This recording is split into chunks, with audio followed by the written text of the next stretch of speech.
Hi all welcome back to Yashu ಅಡುಗೆ ಮನೆ. ನಾನು ಬಂದಿರೋದು ಮತ್ತೊಂದು ರೆಸಿಪಿಯೊಂದಿಗೆ.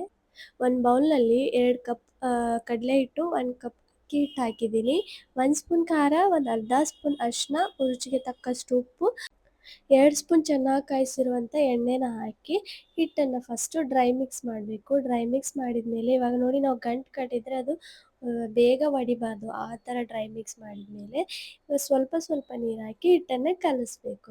ಕಲಸಿ ಇವಾಗ ಸೈಡಿಗಿಟ್ಟು, ಸೇವಾ ಹಾಕುವಂಥ ಡಬ್ಬಿ ತೊಗೊಂಡಿದ್ದೀನಿ ನಾನು. ನೋಡಿ, ಈ ಚೆನ್ನಿ ತೊಗೊಂಡಿದ್ದೀನಿ. ತೊಗೊಂಡು ಅದಕ್ಕೆ ಒಳಗಡೆ ಎಲ್ಲ ಆಯಿಲ್ ಸ್ಪ್ರೆಡ್ ಮಾಡಬೇಕು.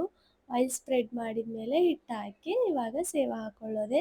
ಚೆನ್ನಾಗಿ ಕಾಯ್ದಿರೋ ಎಣ್ಣೆಯಲ್ಲಿ ಸೇವಾ ಹಾಕ್ಕೊಂಡು ತೆಗೆಯೋದಷ್ಟೇ. ತುಂಬ ಈಸಿಯಾದ ರೆಸಿಪಿ. ಒಂದು 4-5 ಇಂಗ್ರೀಡಿಯೆಂಟ್ಸಿಂದ ಈ ರೆಸಿಪಿನ ಮಾಡ್ಬೋದು. ಈ ದೀಪಾವಳಿ ಹಬ್ಬಕ್ಕೆ ಸ್ವೀಟ್ಸ್ ಎಷ್ಟು ಮುಖ್ಯನೋ ಹಾಗೆ ಖಾರ ರೆಸಿಪೀಸ್ ಕೂಡ ಅಷ್ಟೇ ಮುಖ್ಯ. ಇದು ತುಂಬ ಈಸಿಯಾದ ರೆಸಿಪಿ. ನೀವು ಕೂಡ ಮನೆಯಲ್ಲಿ ಒಂದ್ಸಲ ಟ್ರೈ ಮಾಡಿ ನೋಡಿ. ಈ ಸ್ಟೆಪ್ಸ್ನ ಫಾಲೋ ಮಾಡಿದ್ರೆ ಪರ್ಫೆಕ್ಟಾಗಿ ಬರುತ್ತೆ. ನೀವು ಕೂಡ ಒಂದ್ಸಲ ಟ್ರೈ ಮಾಡಿ ನೋಡಿ. ಮಕ್ಕಳು ಕೂಡ ತುಂಬ ಇಷ್ಟಪಟ್ಟು ತಿಂತಾರೆ. ಈ ವಿಡಿಯೋ ಇಷ್ಟವಾದಲ್ಲಿ ಲೈಕ್, ಶೇರ್, ಕಾಮೆಂಟ್ ಮತ್ತು ನಮ್ಮ ಚಾನಲ್ನ ಸಬ್ಸ್ಕ್ರೈಬ್ ಮಾಡೋದನ್ನು ಮರಿಬೇಡಿ. ನೋಡಿ, ನಾನಿಲ್ಲಿ ತೋರಿಸ್ತಿದ್ದೀನಿ ಎಷ್ಟು ಕ್ರಂಚಿಯಾಗಿ ಕ್ರಿಸ್ಪಿಯಾಗಿ ಬಂದಿದೆ ಅಂತ. ಮತ್ತೆ ನೆಕ್ಸ್ಟ್ ವಿಡಿಯೋದಲ್ಲಿ ಮತ್ತೊಂದು ರೆಸಿಪಿಯೊಂದಿಗೆ ಸಿಗ್ತೀನಿ. ಅಲ್ಲಿವರೆಗೂ ಬಾಯ್, ಟೇಕ್ ಕೇರ್.